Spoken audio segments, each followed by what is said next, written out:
Welcome to the Conquer Risk podcast. I'm Christopher Norton. I have always been fascinated by public relations.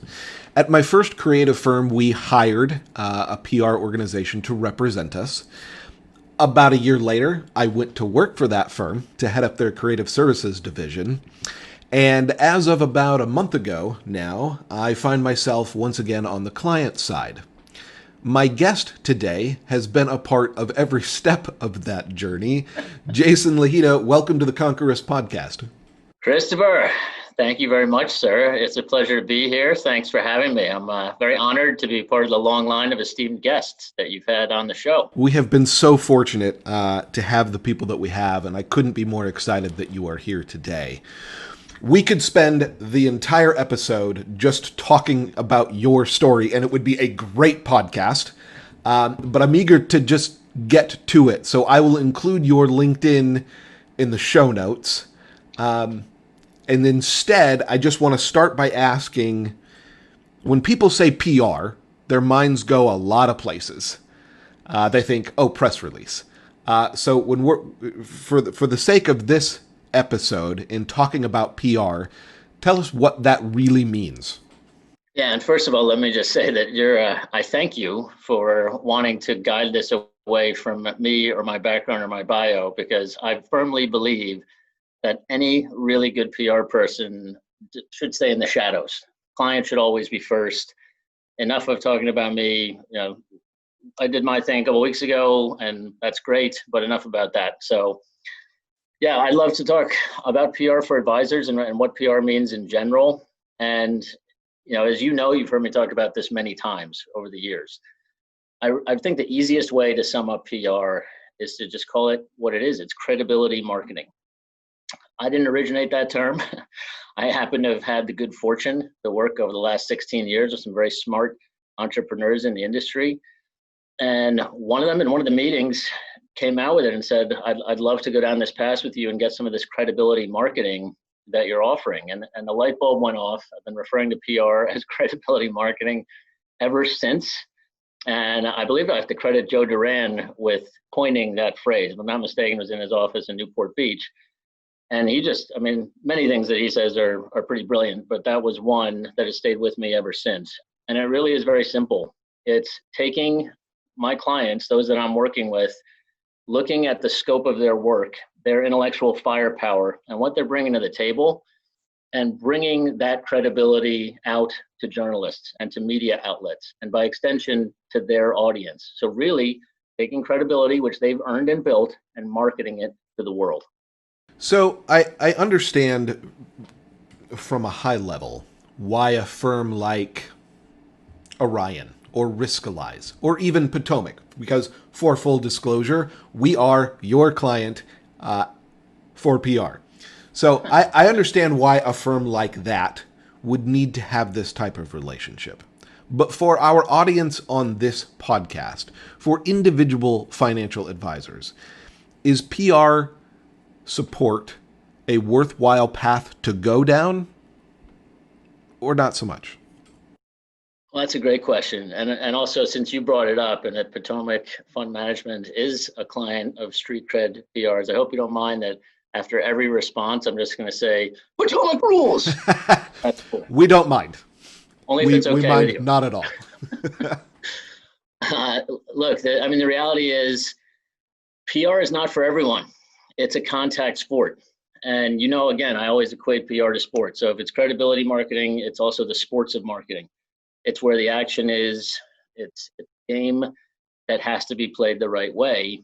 So when you think about PR, and if you're an advisor or any firm really, if you're a startup, if you're an established firm, you have to think about whether now's the right time to get out there and engage with journalists.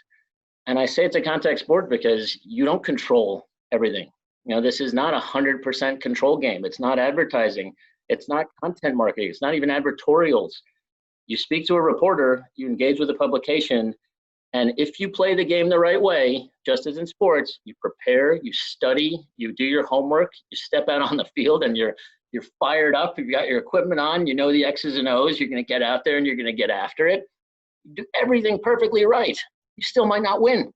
You might not get the ink. You might not get the result that you're looking for. You have to accept that, and you have to accept that this is a sport, has to be played the right way. And so it's not right for everyone. If you don't have the right amount of news to put out, if you're not willing to put in the time to bring your intellectual capital out onto the page and go for some byline articles, if you don't show up to interviews energized and ready to talk to reporters and get them excited about what you're doing, don't play this game. It is not for everyone. And so you have to have a lot of things squared away before you get out there and you engage. And if it's not right for you, and hey, some people just don't like to talk to reporters, all right? And we get that. It's totally understandable. The game's not right for you, don't play. It's okay. You can do a lot of safe marketing activity that everybody's out there doing, control everything to the degree possible, but PR is not one of those things. So I caution everyone who takes a look and tries to determine if this is right for them, really think about it. Think if you want to put in the time and the effort to doing this the right way, and not, again, if you're just signing up to have someone do it for you and you think you can abdicate and not participate, it's not for you. Well, I appreciate your candor, because we've all known too many salespeople who would find a way to answer that question. Yes, it's for everyone, and you should absolutely do it. So I genuinely appreciate that perspective. If I'm an advisor and I'm listening to this and I'm thinking, yes, absolutely, like, I want to get my perspective and my expertise out there. I'm ready to put myself on the line. My ego can take some no's along the way. How do you begin? What does that process look like? How do you start the process? How do you set goals? Is it just walk me through the beginning. Well, Christopher, the right way to start is by understanding that you have to know what it is you're going to be saying consistently out in the world. And I learned a long time ago, working within my first agency. When I left United Capital, I went to an international PR agency based in London. It's called Cognito. And they had been doing this for a very long time. So they were squared away on a number of fronts. And one of those was the process for getting someone ready to step out on the field and play the game. And it goes back to what we call key messaging. So understand what the key messages are that you want to be bringing out to the marketplace. Understand your spokespeople, what their strengths and weaknesses are, and what you want them out on the field engaging on topically.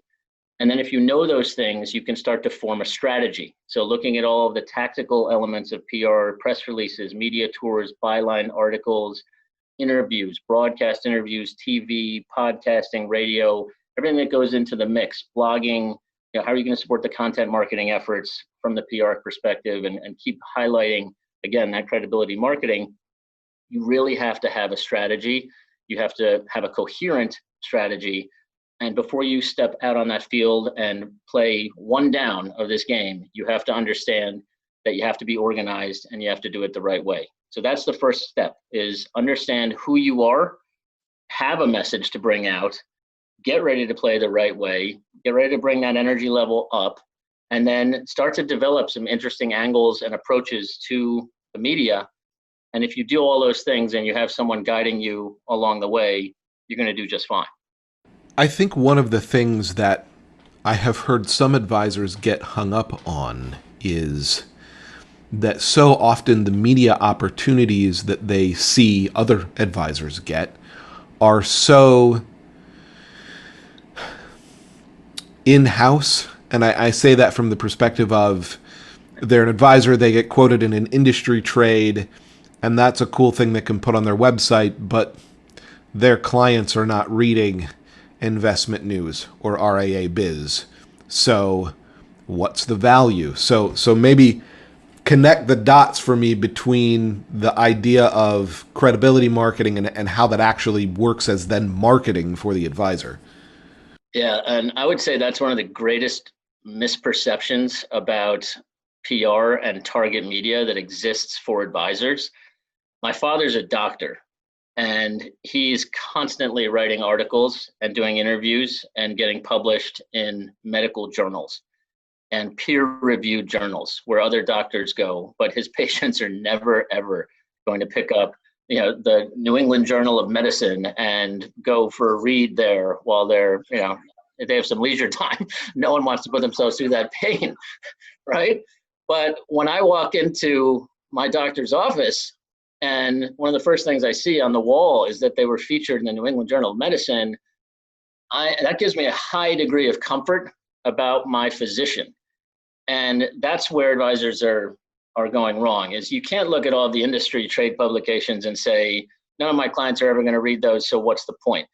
In your client's eyes, just the fact that you're featuring in them alone gives you credibility in their eyes. It goes back to credibility marketing, the entire concept of what we're talking about.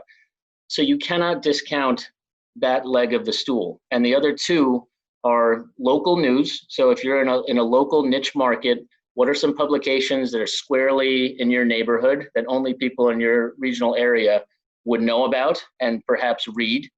And then the third leg is broader business and finance press. And that's the glitz, that's the glamour. Everyone wants to see themselves on TV, on CNBC, Bloomberg, Fox Business. But, and it's great, of course. That's instant brand recognition, again, credibility, but never discount that industry segment, because you're doing yourself a disservice if you do. What does success look like? How do you even frame up that part of the conversation? Is there some sort of magic number that you're trying to hit? How do you track these kinds of things? It seems like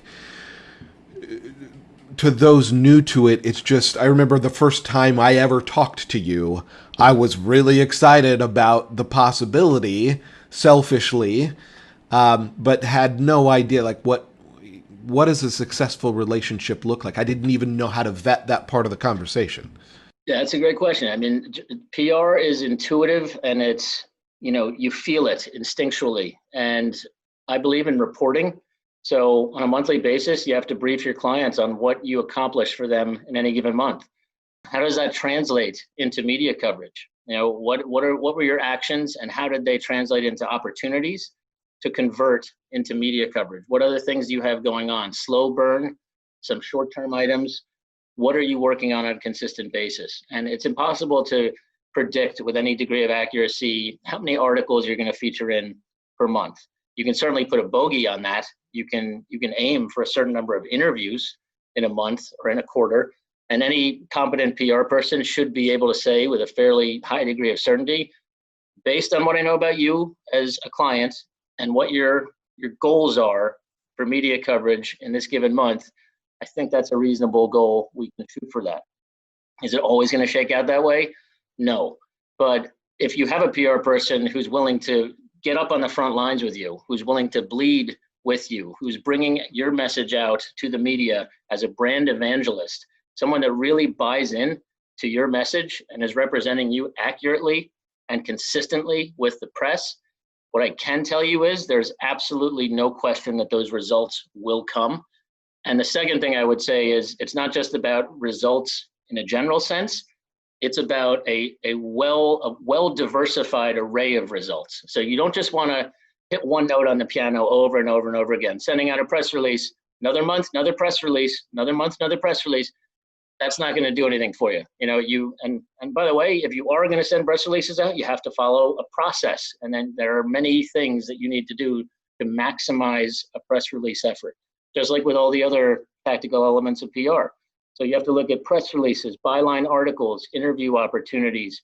Is your PR firm pitching you for awards that exist in the industry? Are they pitching you for rankings in the industry? Are they an advocate for you? Are they going to conference organizers and saying, my clients, as a client of a PR firm, there are going to be certain things that you're uncomfortable saying about yourself.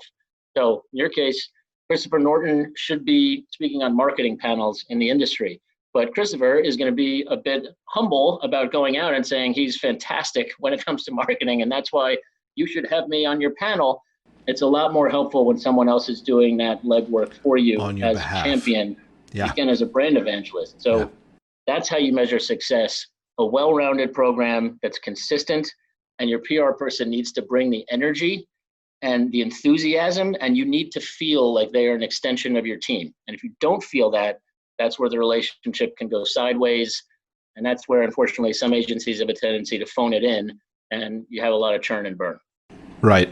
Well, I know that you don't like to talk about yourself, but we We at Potomac were honored to be a flagship client when you launched StreetCred.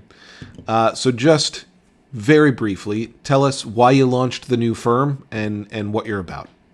Well, you're right. I really don't like to talk about myself. And when I say that, I'm not just blowing smoke. It's true. I get very uncomfortable. I have the fight or flight tendency right now. I want to run for the exit. There's nowhere to run. I started StreetCred after a brief period of time with a fantastic company in this space, Integrated Partners, who you're familiar with. They were just amazing. Spent 2 great years there talking about integrated partners, going back to my roots when I was with United Capital and being really an internal PR practitioner.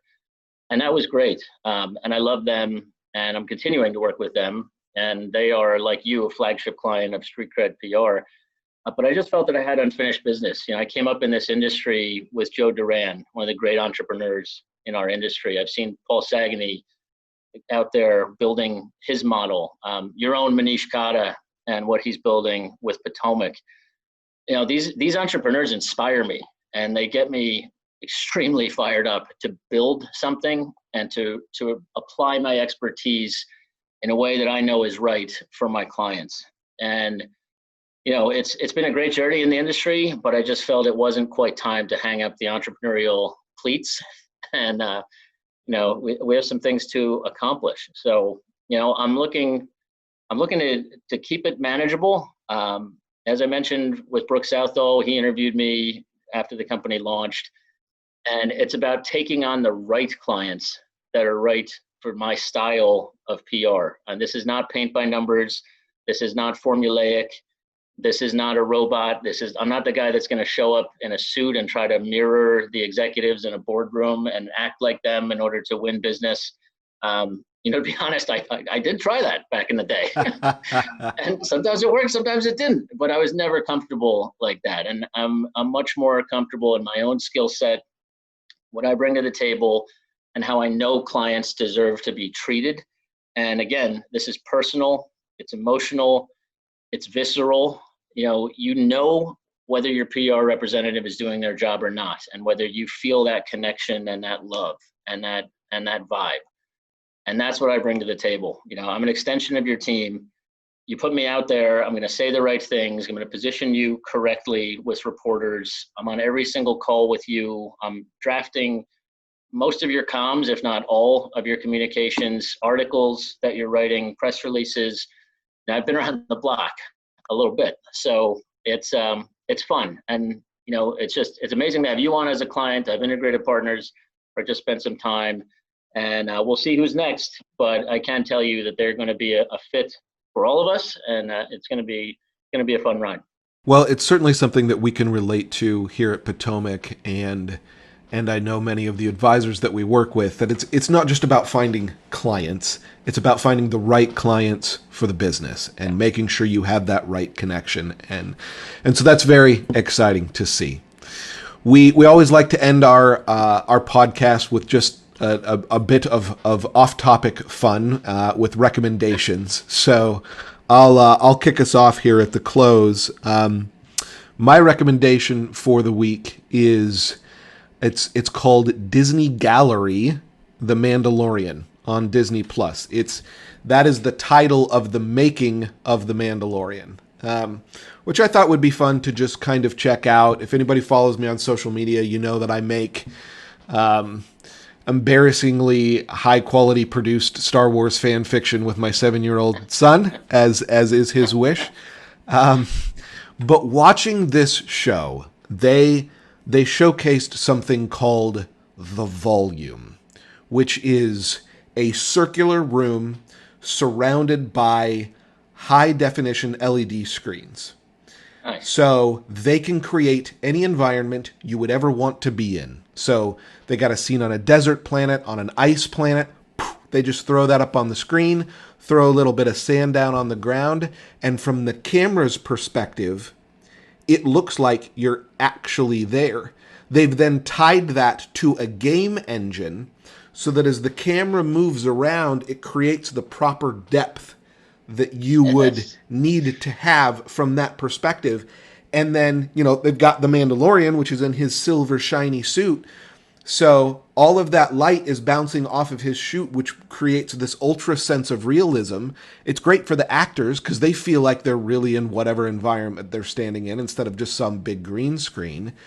And it's literally like just this thing they turn on, and I'm sitting there watching it, and I'm like, give me an afternoon, just like 4 hours to play in this studio. It's mind blowing what they can do. It was so cool. So if you're a Star Wars fan or even just a technology fan, it is worth a watch.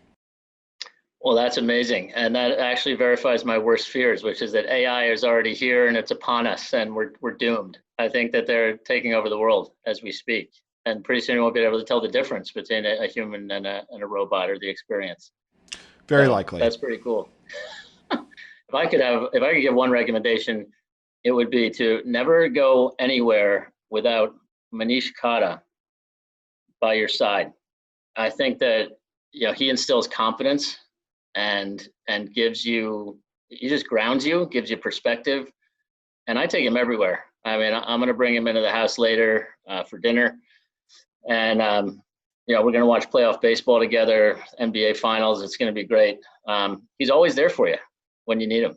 For those who listen to this podcast and don't watch and who are very confused at the moment, Jason has a 5x7 portrait of Manish framed over his shoulder on his shelf, which I sent him as a joke about a year ago. Best present I've ever gotten. That is the best recommendation we've ever had on this show. Take him everywhere. I mean, I think you're going to have to mass produce them now because hopefully everyone's going to want one. And it pays off. I mean, it's the gift that keeps on giving. We'll work on that ADV update. Well, nice. Jason, thank you so much for taking the time to join us on the podcast today. Thank you everyone for listening, and we will see you back next week. Christopher, it's been a pleasure. Thank you, sir. Take care.